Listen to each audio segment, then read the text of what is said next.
द्विध्रुव के कारण किसी बिंदु पर हमें पोटेंशियल निकालना है। अच्छा, अगर मैं इस टॉपिक की बात करूं तो ये टॉपिक आपका बिल्कुल उस प्रकार से है जिस प्रकार से आप लोगों ने वैद्युत द्विध्रुव के कारण किसी बिंदु पर वैद्युत क्षेत्र की क्या निकाली थी, तीव्रता निकाली थी। सेम बिल्कुल उसी प्रकार से चलेगा। ठीक है, थोड़ा भी ध्यान दो, यहाँ बात समझ में आ रही है? तो यहाँ पे तुम्हें क्या करना है कि वैद्युत द्विध्रुव के कारण किसी बिंदु पर तुम्हें विभव की गणना करनी है, किसी भी बिंदु पे। ठीक है, तो अभी तक आप लोग दो स्थितियां इसकी निकाल चुके हो। ठीक है, एक आपने वैद्युत विभव निकाला अक्षीय स्थिति में और एक निकाला आपने निरक्षीय स्थिति में। ठीक है, जिसमें मैंने आप लोगों को यह भी बता रखा है कि अक्षीय स्थिति क्या होती है और निरक्षीय स्थिति हमारे पास क्या होती है। दोनों ही चीज तुम्हें अच्छे से बता रखा है और यह भी बता रखा है कि अक्षीय स्थिति में इसका व्यंजक हम कैसे याद करते हैं, कैसे हम निरक्षीय स्थिति में इसके व्यंजक को क्या करते हैं, ज्ञात करते हैं। कितना अक्षीय स्थिति में इसका व्यंजक होता है, कितना निरक्षीय स्थिति में इसका व्यंजक होता है। तो वो दोनों फॉर्मूले आप लोगों को यहाँ पे क्या होना चाहिए, पता होना चाहिए। ठीक है, तो सबसे पहले मैं आप लोगों को यहाँ पे यही बताऊंगा कि भाई वैद्युत द्विध्रुव के कारण, ठीक है, अक्षीय स्थिति पर, कौन सी स्थिति पर, अक्षीय स्थिति पर, थोड़ा यहाँ पे ध्यान दे सभी लोग। ठीक है, ये आ जाएगा यहाँ पे अक्षीय स्थिति। ठीक है, अक्षीय स्थिति, अक्षीय स्थिति पर वैद्युत विभव। ठीक है, वैद्युत विभव यानी कि पोटेंशियल कितना है यहाँ पे। तो अक्षीय स्थिति पे हमने ज्ञात किया था। ठीक है, जिसमें हमने ये बताया था कि माना ए बी हमारे पास एक वैद्युत द्विध्रुव है। ठीक है, और यहाँ पे जो होता था कि जो हमारे पास मतलब बिंदु P होता था वो कहाँ होता था, अक्ष की ओर होता था। ठीक है, तो अक्षीय स्थिति पर जो वैद्युत विभव बताया था वो बताया था V equals to 1/4 pi epsilon naught point Q upon 9 था P upon R square. Right, ये ध्यान रखना है, ये फॉर्मूला आया था वहां पे। कहां पे, जब हमने अक्षीय स्थिति पर वैद्युत विभव की गणना की थी तो अक्षीय स्थिति पर वैद्युत विभव की गणना करने पर जो फॉर्मूला आया था वो आया था V equals to 1/4 pi epsilon naught K लिखा था हमने, लेकिन y और निर्वात के लिए K की वैल्यू 1 कर दी थी। तो हमारे पास फॉर्मूला निकला था V equals to 1/4 pi epsilon naught point P upon R square. ठीक है, तो ये फॉर्मूला आप लोगों को याद होना चाहिए अच्छे से। आप लोगों को मैं ऑलरेडी निकालना सिखा भी चुका हूं। ठीक है, और मैंने एक चीज और बोला है कि कंटिन्यूअसली मैं वीडियो भी यूट्यूब में डालूंगा, तो एक एक वीडियो डलती भी जा रही है। आज मैंने एक और वीडियो डाली है, वो हमारे पास है अक्षीय स्थिति वाला, वैद्युत क्षेत्र की तीव्रता। कल मैं निरक्षीय स्थिति वाला डालूंगा। ठीक है, ऐसे करते करते ये भी डल जाएगी। बात समझ में आ रही है ना? तो आप यूट्यूब चैनल पे भी इस वीडियोस को देख सकते हो। ठीक है, अब यहाँ पे हमने ये बताया कि अक्षीय स्थिति पर हमारे पास वैद्युत विभव इतना होता है और हम अच्छे से जानते हैं कि भैया जो K होता है, इस K की वैल्यू हमारे पास 1/4 पाई एप्सिलॉन नॉट होता है कि नहीं होता है। ठीक है, जब कूलम्ब्स लॉ पढ़ाया था वहां पे बताया था कि K के लिए हम क्या लिख सकते हैं, K की वैल्यू हम कितना लिखते हैं, 1/4 पाई एप्सिलॉन नॉट। तो यहाँ पे V बराबर, जहां पे 1/4 पाई एप्सिलॉन नॉट है, यहाँ पे क्या लिख दो, K, और यहाँ पे P, और अपॉन में आ जाएगा R स्क्वायर, और इसको दे दो अब समीकरण नंबर 1। कभी कभी क्या होता है कि कभी कभी ना, जब ये अक्षीय स्थिति में वैद्युत विभव, अगर by the way objective type के क्वेश्चंस तुम्हें पूछ लिए इसने, तो ऑब्जेक्टिव टाइप के क्वेश्चंस को पूछने में ये इस टाइप के ऑप्शन भी दे देता है। ठीक है, अगर मान लो इस टाइप का ऑप्शन नहीं दिया तो आपको हो सकता है इस प्रकार का ऑप्शन दे दे। तो आप लोगों को पता होना चाहिए कि 1/4 पाई एप्सिलॉन नॉट को हम K भी लिखते हैं, तो यहाँ पे जो हमारे पास पोटेंशियल होगा अक्षीय स्थिति का वो हो जाएगा KP अपॉन R स्क्वायर। ठीक, अच्छा, दूसरी चीज हमने ये चीज बताई थी कि निरक्षीय स्थिति में, ठीक है, निरक्षीय स्थिति में या निरक्षीय स्थिति पर वैद्युत विभव, ठीक है, ये भी मैंने आप लोगों को बहुत अच्छे से समझाया था। वैद्युत विभव कितना होता है श्रुतिका, कितना होता है, अभी नहीं सुना,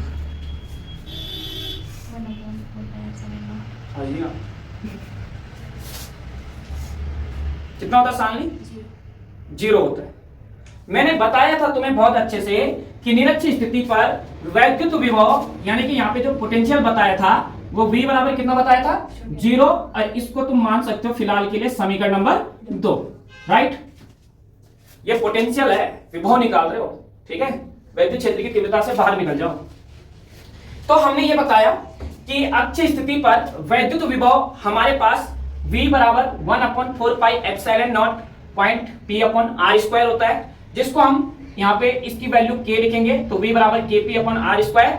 और निरक्षीय स्थिति के लिए जो हमारे पास वैद्युत विभव होता है वो कितना होता है, 0 होता है। यानी कि कहने का मतलब यह है कि यदि आप लोग वैद्युत द्विध्रुव के कारण किसी बिंदु पर वैद्युत विभव की गणना कर रहे हो, तो सबसे पहले आप लोगों को ये दो चीज क्या होनी चाहिए, क्लियर होनी चाहिए। आप लोगों को ये दो चीज पता होनी चाहिए, तभी ये आगे सॉल्व हो पाएगा, ठीक है।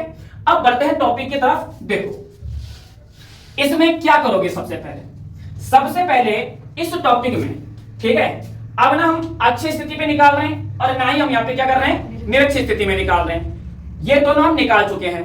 अब हम किसी एक बिंदु पे निकालेंगे, किसी भी बिंदु पे, ठीक है, बस वो अक्षीय स्थिति और निरक्षीय स्थिति पे नहीं होना चाहिए।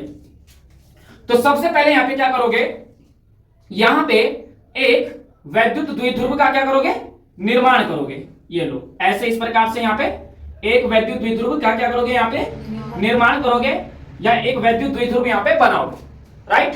फिर यहां पे इस वाले पॉइंट को नाम दे दो A और इस वाले पॉइंट को नाम दे दो B, ठीक है। B पॉइंट पे हमारे पास जो आवेश है, सपोज दैट प्लस Q आवेश है।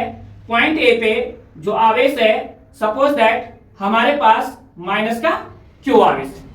बात समझ में आ रही है। तो यहां तक डेरिवेशन तुम्हें अच्छे से आती होगी, बहुत बार बता चुके हैं, फिर भी एक बार बताना जरूरी है कि माना A भी हमारे पास क्या है, एक वैद्युत द्विध्रुव है जो बिंदु A पे माइनस Q आवेश और बिंदु B पे प्लस Q आवेश से मिलकर बना हुआ है। फिर इसके बाद यहां पे तुम्हें क्या करना है, थोड़ा सा समझो। एक लाइन तो ऐड होनी है कि दोनों आवेश एक ऐसे माध्यम में जहां का परावैद्युतांक हमारे पास क्या है, K है। इसमें कोई दिक्कत ही नहीं होनी चाहिए तुम्हें। अब फिर यहां पे ये बताओगे कि हमारे पास जो ये वैद्युत द्विध्रुव है, ठीक है, इस वैद्युत द्विध्रुव की पूरी दूरी, या हम ये बोल सकते हैं इस वैद्युत द्विध्रुव की संपूर्ण दूरी हमारे पास कितनी है, 2L है, या 2A भी मान सकते हो। फिर ये बताओगे कि इसका सेंटर पॉइंट या इसका मध्य बिंदु O है, और मध्य बिंदु O से, ठीक है, मध्य बिंदु O से कितनी दूरी पर, R दूरी पर, मान लो ये है यहां से, ठीक है। तो मध्य बिंदु O से R दूरी पर स्थित यहां पे एक बिंदु क्या है, यहां पे P है। R दूरी पर स्थित एक बिंदु P है, और इसी बिंदु P पर मुझे वैद्युत विभव की क्या करनी है, गणना करनी है। ना ही निरक्षीय स्थिति में करनी है और ना ही अक्षीय स्थिति में करनी है, मतलब किसी अन्य बिंदु पे करनी है, ठीक है। यहां पे एक चीज बड़ी कमाल की आएगी, वो लास्ट टाइम पे बताऊंगा तुम्हें, पहले इस डायग्राम को समझो। अच्छा, इतनी बात समझ में आ गई कि इसमें क्या क्या चीजें तुम्हें निकालनी है। बस हमें यह पता है कि भाई यहाँ पे हमारे पास A भी एक वैद्युत द्विध्रुव है जो बिंदु A पे माइनस Q आवेश और बिंदु B पे प्लस Q आवेश से मिलकर बना हुआ है, जिसकी कुल दूरी या जिसकी संपूर्ण दूरी 2L है, एंड इसका मध्य बिंदु O है। मध्य बिंदु O से R दूरी पर स्थित हमारे पास एक बिंदु P है, और इसी बिंदु P पर हमें क्या करना है, यहाँ पे किसी भी बिंदु पर हमें क्या करनी है, वैद्युत विभव की गणना करनी है। ना तो बिंदु यहाँ पे निरक्षीय स्थिति में है और ना ही बिंदु यहाँ पे अक्षीय स्थिति में है, ठीक है। अगर देखो सपोज दैट अगर ये हमारे पास निरक्षीय स्थिति में होता तो ये कैसा होता है, यहाँ पे बिंदु P आगे की तरफ होता, और अगर हमारे पास ये अगर हमारे पास अक्षीय स्थिति में होता तो ये बिंदु P हमारे पास आगे की तरफ होता। तब हमें विभव की गणना कहां पे करनी पड़ती, आगे की तरफ करनी पड़ती, अक्ष के बिल्कुल अनुदिश करनी पड़ती। और जब हमें पता है कि बिंदु P हमारे पास अगर यहाँ पे लंबवत होता, एकदम स्ट्रेट सीधा, ठीक है, ऐसा सीधा होना चाहिए, ऐसा 90 डिग्री का एंगल बनाते हुए, तो हमें यहाँ पे वैद्युत क्षेत्र की तीव्रता निरक्षीय स्थिति में ज्ञात करनी है। और ये दोनों ही चीज हम ऑलरेडी पहले क्या कर चुके हैं, निकाल चुके हैं। तो अब हमने देखो किसी अन्य बिंदु पे निकाला, मतलब ना तो ये अक्षीय स्थिति में है और ना ही ये निरक्षीय स्थिति में। अब यहाँ पे समझो इसके बाद क्या करना है, देखो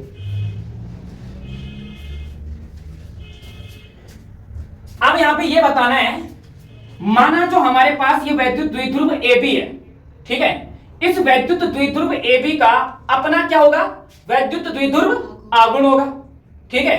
और वैद्युत द्विध्रुव आघूर्ण की जो डायरेक्शन होती है वो हमेशा माइनस से प्लस Q आवेश की ओर होती है।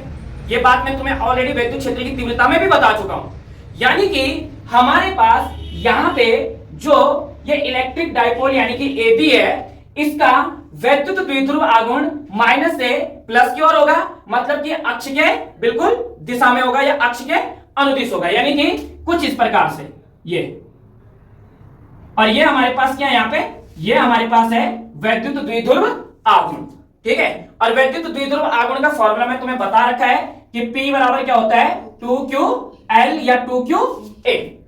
इसीलिए हमने ये बोला कि जो हमारे पास ये वैद्युत द्विध्रुव आघूर्ण क्या है यहाँ पे AB है, इस सॉरी जो हमारे पास ये वैद्युत द्विध्रुव AB है, इसका वैद्युत द्विध्रुव आघूर्ण हमारे पास कहां पे है, ये आगे की तरफ। बात समझ में आ रही है, इलेक्ट्रिक डायपोल के क्या दिशा में, यानी कि वैद्युत द्विध्रुव आघूर्ण जो है उसकी दिशा हमेशा माइनस क्यू आवेश से किधर की ओर होती है, प्लस क्यू आवेश की ओर होती है, ठीक है। अब हमें यहाँ पे एक बात बहुत अच्छे से मालूम है, देखो इतनी लाइन उठा रहा हूं मैं यहां से, ये ठीक है, ये इस प्रकार से यहाँ पे एक लाइन है हमारे पास, और हमें पता है कि यहाँ पे हमारे पास बिंदु P है। बिंदु P मतलब ये हमारे पास क्या है, वैद्युत द्विध्रुव आघूर्ण है, ठीक है। किसका वैद्युत द्विध्रुव आघूर्ण है ये, तो वैद्युत द्विध्रुव AB का आघूर्ण जो हमारे पास है वो क्या है हमारे पास यहाँ पे P है। बात समझ में आ रही है। तो मैंने तुम्हें यहाँ पे एक बात बताया था कि यहाँ पे क्या होता है, यहाँ पे जो ये हमारे पास बिंदु P होता है, ये दो घटकों में क्या हो जाता है, वियोजित हो जाता है, या ये दो घटकों में यहाँ पे क्या हो जाता है, टूट जाता है, या इसके दो कंपाउंड क्या होते हैं, बन जाते हैं। एक कंपाउंड इसका ऐसा बनता है और एक कंपाउंड इसका ऐसे नीचे की तरफ बनता है। बात को समझो, ठीक है। और जब दो घटक बनते हैं तो एक घटक बनता है आपका साइन थीटा और एक घटक आपका बनता है यहाँ पे कॉस थीटा। ये चीज मैं बता भी चुका हूं तुम्हें, ठीक है। तो जब ये बनेगा तो तुम्हें यहाँ पे अपने माइंड में ये बात रखनी है कि यार ये दो घटक तो बन गए भाई, ये बिंदु P है, ये बिंदु P जो है ये इस AB का वैद्युत द्विध्रुव आघूर्ण है, और यहाँ पे ये बिंदु P जो है ये दो घटकों में क्या होगा, वियोजित होगा, और दो घटकों में जब वियोजित होगा तो एक बनेगा साइन थीटा और एक बनेगा कॉस थीटा। तो क्वेश्चन अब ये उठता है कि किधर साइन थीटा आएगा और किधर कॉस थीटा आएगा, ठीक है। तो मैंने आप लोगों को बताया था कि मान लो ये यहाँ पे कितना एंगल बना रहा है, थीटा एंगल बना रहा है, तो जहां पे ये थीटा एंगल बनाता है उसके सामने क्या आएगा, कॉस थीटा आएगा, और जहां पे हमारे पास ये नीचे वाला जो ये है यहाँ पे हमारे पास क्या आता है, साइन थीटा आता है। बात समझ में आ गई। देखो यहाँ पे एंगल कुछ भी हो सकता है, यहाँ पे एंगल कुछ भी हो सकता है, यहाँ पे आपका 30 डिग्री एंगल पे भी हम यहाँ पे बिंदु P पे वैद्युत विभव की गणना कर सकते हैं। अगर कोण होगा, मान लो कोण हमारे पास यहाँ पे 40 डिग्री है, तो 40 डिग्री पे भी हम यहाँ पे क्या कर सकते हैं, वैद्युत विभव की गणना कर सकते हैं। 50 भी हो सकता है, 45 हो सकता है, 33 हो सकता है, 90 तो नहीं होगा, क्योंकि 90 कहां पे है, निरक्ष स्थिति में। समझ रहे हो मेरी बात को। तो इस बात का तुम्हें ध्यान रखना है, ठीक है। तो यहाँ पे इसीलिए ये बताया गया कि ये जहां पे एंगल थीटा बनेगा वहां पे कॉस थीटा आएगा और नीचे हमारे पास क्या आएगा, साइन थीटा आएगा, ठीक है। और देखो ये हमारे पास जो ये वैद्युत द्विध्रुव AB है, यही वैद्युत द्विध्रुव AB अब दो कंपाउंड में क्या हो रहा है, वियोजित हो रहा है, ठीक है। क्योंकि इसी वैद्युत द्विध्रुव AB का वैद्युत द्विध्रुव आघूर्ण क्या है, यहाँ पे P है। तो यहाँ पे हम इसको दो कंपाउंड में अब क्या करेंगे, वियोजित करेंगे।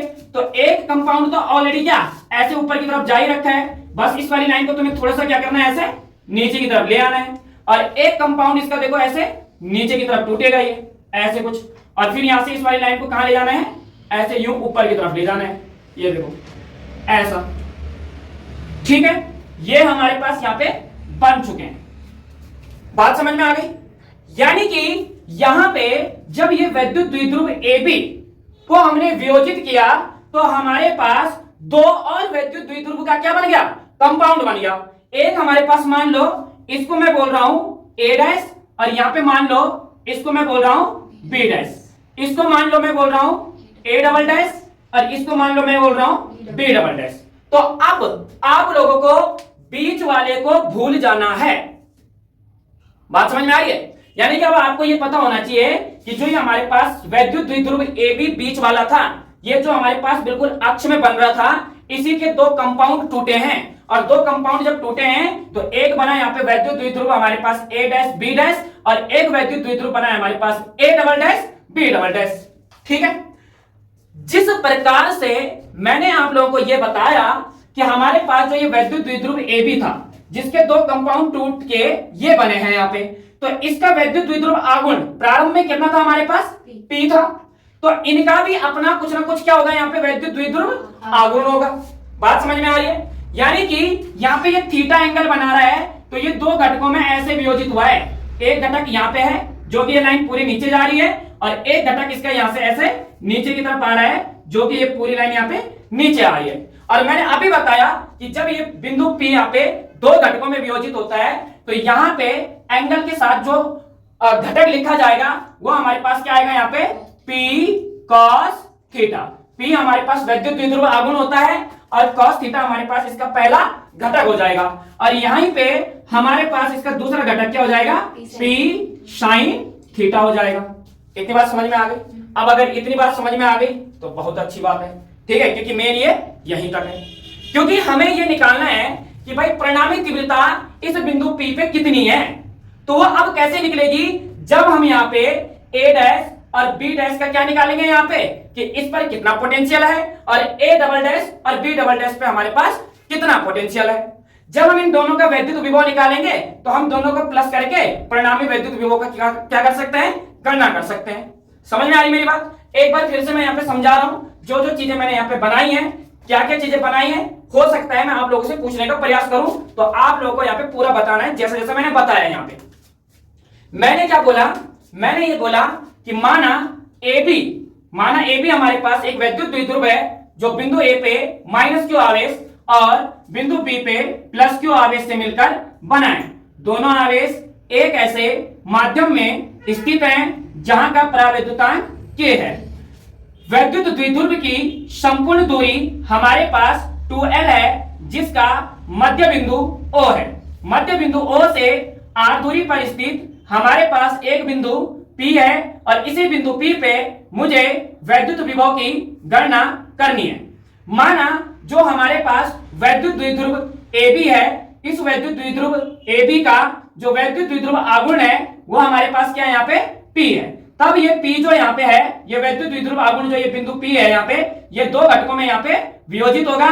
पहला घटक हमारे पास यहाँ पे cos थीटा बनेगा, और दूसरा घटक हमारे पास यहाँ पे sin थीटा बनेगा। इस प्रकार से जब हमारे पास वैद्युत द्विध्रुव AB जो हमारे पास द्विध्रुव है, जब ये टूटता है तो यहाँ पे इसके दो कंपाउंड बनते हैं। एक कंपाउंड में आपका एक वैद्युत द्विध्रुव A डैश B डैश बनता है, जबकि दूसरे कंपाउंड में आपका दूसरा वैद्युत द्विध्रुव A डबल डैश और B डबल डैश बनता है, जिनका अपना अपना क्या होता है, वैद्युत द्विध्रुव आघूर्ण होता है। यानी कि इसका वैद्युत द्विध्रुव आघूर्ण A डैश B डैश का वैद्युत द्विध्रुव आघूर्ण P cos थीटा है, जबकि A डबल डैश और B डबल डैश का वैद्युत द्विध्रुव आघूर्ण क्या है यहाँ पे, P sin थीटा है। ठीक है, इतनी बात समझ में आ रही है? डेरिवेशन लिखने की आवश्यकता बिल्कुल भी नहीं है, होगी तो मैं आप लोगों को कॉपी दे दूंगा, मैंने कॉपी में लिख रखी है। अब आप लोगों को क्या करना है, देखो समझ में आ रहा है आपको समझ में आ रहा है? ठीक है, अब हम यहाँ पे क्या करेंगे, देखो ठीक है, सिंपल है, थोड़ा सा दिमाग लगाओगे काम हो जाएगा। अब यहाँ पे देखो, अब ये लिखोगे कि भाई जो हमारे पास वैद्युत द्विध्रुव क्या है यहाँ पे, A डैश B डैश है, तो लिखोगे A डैश B डैश पर A डैश B डैश पर,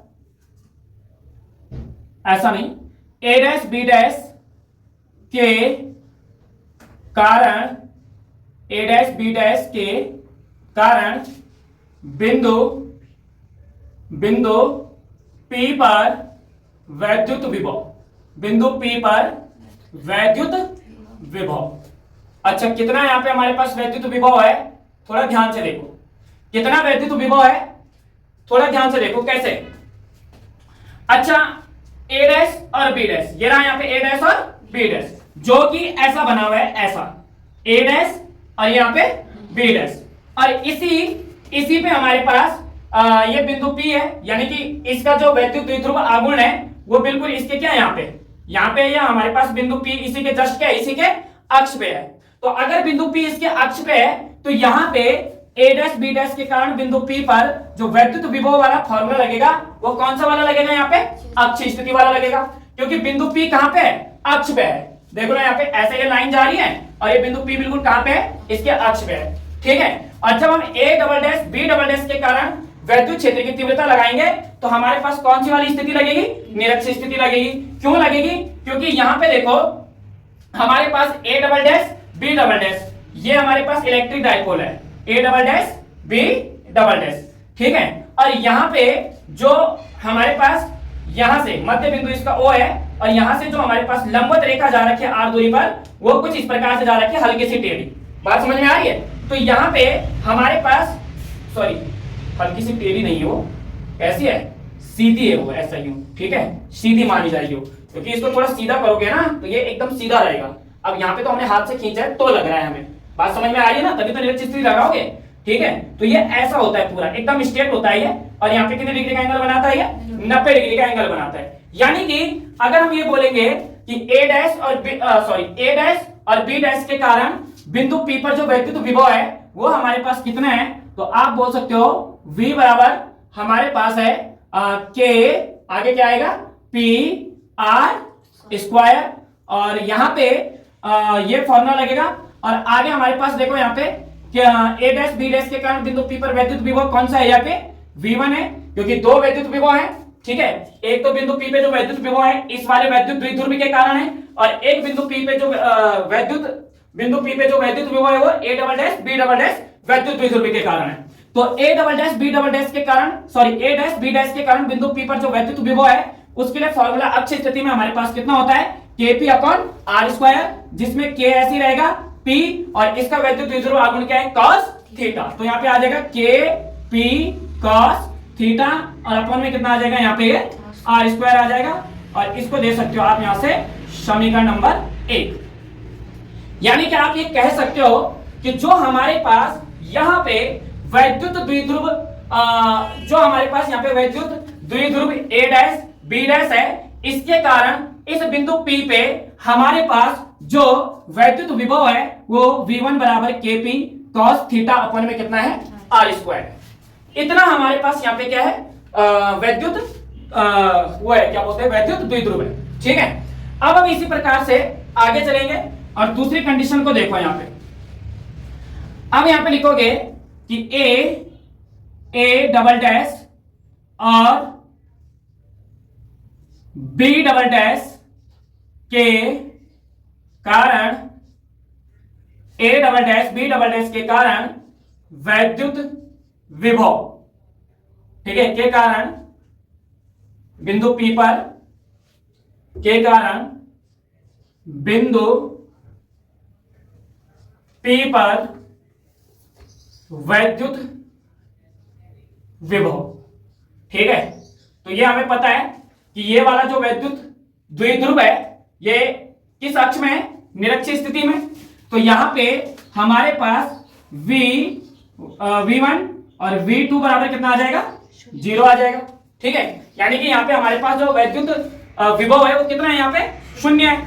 तो इससे हमें कोई ज्यादा मतलब है ही नहीं। आप चाहो तो यहाँ पे लिख सकते हो इसको समीकरण नंबर 2। अब यहाँ पे क्या करोगे कि इस बिंदु P पे परिणामी तीव्रता निकालोगे। तो यहाँ पे आएगा कि बिंदु P पर, यह आ जाएगा बिंदु P पर परिणामी तीव्रता, बिंदु P पर परिणामी तीव्रता।